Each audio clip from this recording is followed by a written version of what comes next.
Hey Sagittarius, it's Kay Loves Tarot. Right then, you guys, let's take a look at your January Love Bonus Tarot readings. Sagittarius, Sun, Moon, Rising. Sagittarius. January 2020. Love Bonus read, please, for Sagittarius, Sun, Moon, Rising. Just FYI, you guys, if this doesn't resonate, then you can always check out your Moon, your Rising. I've got the first half of January and second half of January love reads as well out on the channel. Go check that out. There's plenty of other tarot readers on YouTube with the right messages for you at this time. Let's do this. Right, we've got the High Priestess, the Five of Pentacles reversed, and these literally, Leo's just had these exact same three cards, and you've just literally seen me shuffling these exact same. Seriously. Oh my god. That is cray cray. This one, this one, this one, this one, and this one Leo's just got. And you've just seen me shuffling these. How crazy is that? I think if some of you are dealing with a Leo, fuck. Let me put some romance angels on this. Sagittarius. Sun, Moon, Rising, Sagittarius. We've got It's Safe for You to Love. Open your heart to give and receive the highest energy of all. I've got religious factors as well, which can speak of spiritual paths. Sometimes something that involves parents, or if you're a parent. I'm going to clarify this. Just bear with me. Look at these, a real good shuffle. I mean, that had quite a decent shuffle, to be fair. Oh, there's one that's flipped out. The Ace of Wands. I don't read these in reverse, by the way. Not as clarifiers, anyway. The Nine of Cups. And also the Six of Wands. So we've got the Six of Wands twice. I could do with putting one more on that. The Six of Cups. Alright, so I think some of you guys have got this sort of scenario where, like I say, it seems very similar to Leo. I'm starting to wonder if you're getting attention from somebody who keeps bouncing back around, or you're giving attention to somebody who keeps bouncing back around at a point when you should be moving on, or at least trying to move on. I think the only difference here is maybe because we have the Ace of Wands, and I do see, I mean, the Ace of Wands is like my resident boner card. And with the Page of Pentacles, maybe this is a bit of a friends with benefits kind of setup that you may have with an ex. And I think that for a lot of you, we sort of stick around because of how they make you feel. They make you feel very good and fulfilled and satisfied.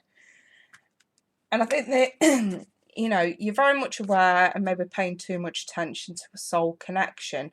But also Six of Cups is that blast from the past running in tandem with the Five of Pentacles in the reverse. The only problem is these two right here. The Ten of Cups reversed with the King of Pentacles reversed. So whether you are having an on and off kind of fling with somebody who's either married or just, you know, coming out of a family unit, long-term relationship, whatever's going on, whoever it is that you're dealing with, they're very emotionally unavailable, and that's the problem. We've sort of got this on and off dynamic here with someone who's unavailable, whether emotionally or in reality. I'm not actually seeing cheating going on or anything like that. So if you're dealing with somebody who's like not long since separated, maybe not quite divorced yet, or is just going through a divorce, you could just be dealing with someone who's having a lot of family problems as well. I think with the High Priestess, like, I mean, I said this in Leo with these two together. You know, it's almost like you instinctively know that they're going to come around again. You can think you cleared your energy of them, and you know, and you're trying to sort of move on, but then you'll know when they're coming back around, and they do. And they do. And I think that with the Six of Cups, I think you guys do have an emotional bond. I just don't think this is a soul connection, you guys. I'm just going to say that now. I think you think it is, but I don't think it is. Why? Because somebody can't can't create that. They can't be what you want them to be.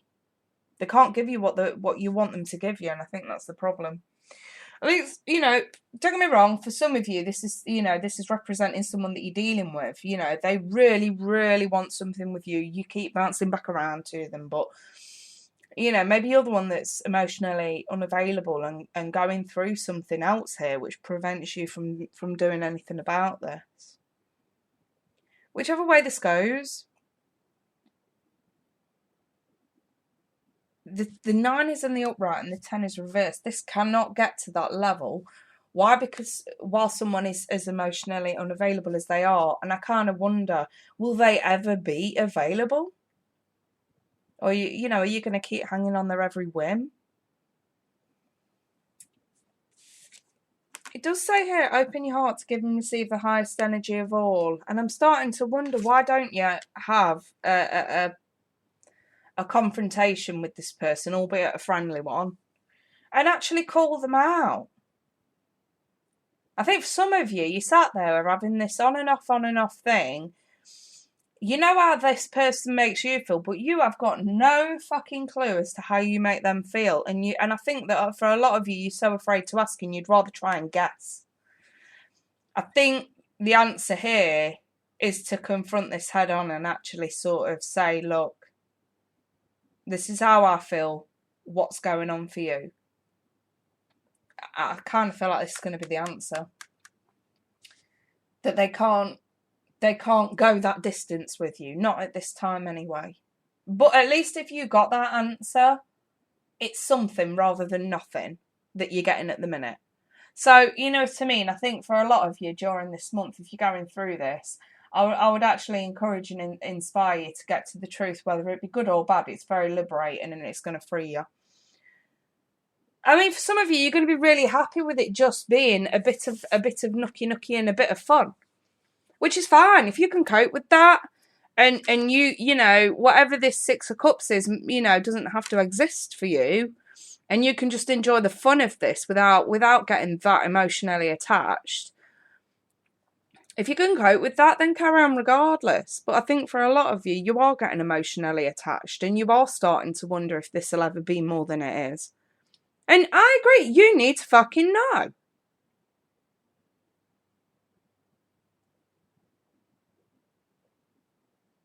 So just ask the question. Scary for you, easily said than done, I get it.